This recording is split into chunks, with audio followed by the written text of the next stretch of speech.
My name is Junine Kay, and I play the role of Frankie Fitzpatrick, who is the artistic director of Intuit Theater, and I'm also the director of the show as well. My name is Keith Douglas, and I'm playing the character of Sergeant Maxwell Lockhart. I am Laura Cutler, and my character is Miss Amy Stacy. My name is Shangela Frazier, and I was the stage manager for There's No Business Like Show Business. My name is Erin Q. Neely, and I am the makeup artist. Buster Spiller. I am playing Earl Truman, and There's No Business in Show Business.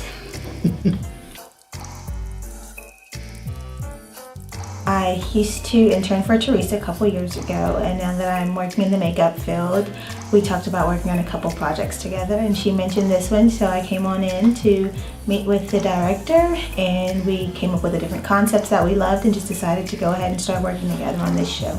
I was originally going to audition for the show, but it went in a different direction. So the director, Junine, asked me if I would be interested in stage managing the show. And of course, I completely accepted the offer. I actually rushed into my audition. I was running late coming from another project I was filming, so I was rushing, but they were very accepting, so they were really nice about it. An initial read that the playwright and director of the Bishop Arts Theater Tico Productions, Teresa Walsh, put together a week before the auditions. And it was an interesting read because I had an opportunity to read the parts of Troy, Mr. Truman, and Fernando all in one setting because I was the only male actor there that showed up for the read. Well, initially I was just directing the piece because the lead character was not pregnant initially. But once I got into the works of directing it, the script was rewritten for the lead character to be pregnant so that I could play the lead character. So it was kind of an evolution process, if you will.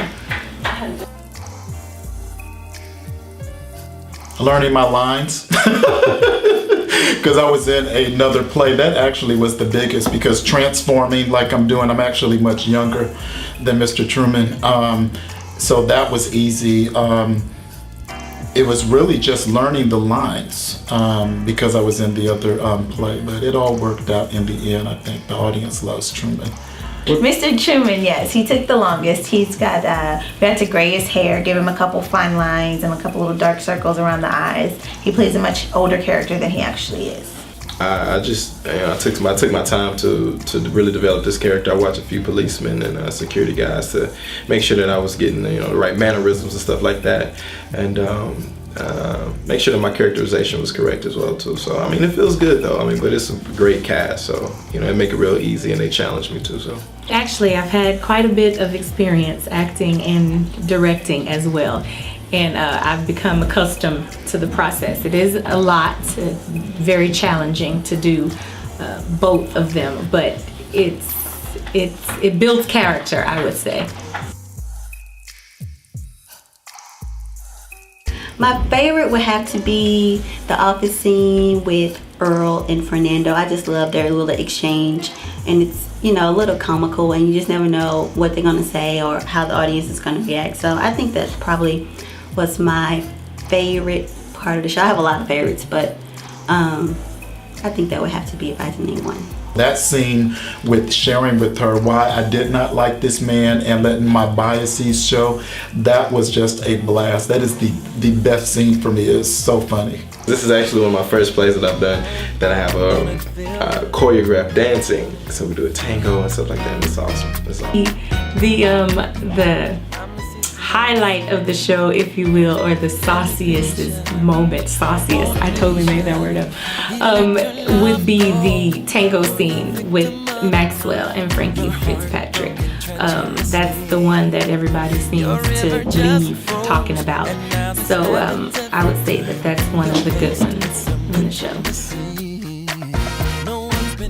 As I've never been a part of a show that was so informative in this way. A lot of shows is either dramatic, comedy, or different types of things, but this show is actually entertaining as well as the audience walk away with a little bit of information about how theater actually works, as well as being entertained at the same time. So love the show, love the information that it brings, It certainly says a lot about Dallas politics and Dallas cultural politics and wider politics too. I really like Frankie's line, our central character, our heroine's line, to her husband, that she is not going to be the supportive wife standing there if he should have,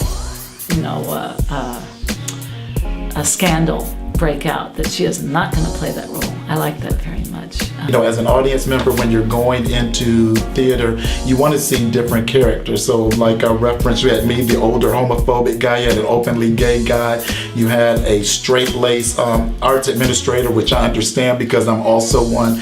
You had the upper brow, high society lady, and then you had the husband that was all about business. I mean, all of the characters were so very well fleshed.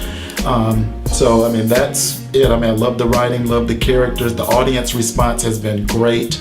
They love this show, and I've had a wonderful time participating. I had a good message. The characters were absolutely hilarious. So I thought that was just the funniest thing. The characters, the actors did an amazing job. And there needs to be more plays of this type of nature. That's just not entertaining, but it's entertaining and informative. And so that's what I say is one of the biggest highlights as well of being a part of this is it's informing the people, not only just entertaining them. It has just been an incredible experience to work with the cast in such a short amount of time, to have nailed this down and gotten all the rave reviews that we have. I am so humbled to have been a part of the process and making this come alive in front of audiences, to educate them as well as entertain them, because it was really educational, and that was the purpose, I believe, that Teresa had for the show. So I'm grateful that I was able to be a part of it.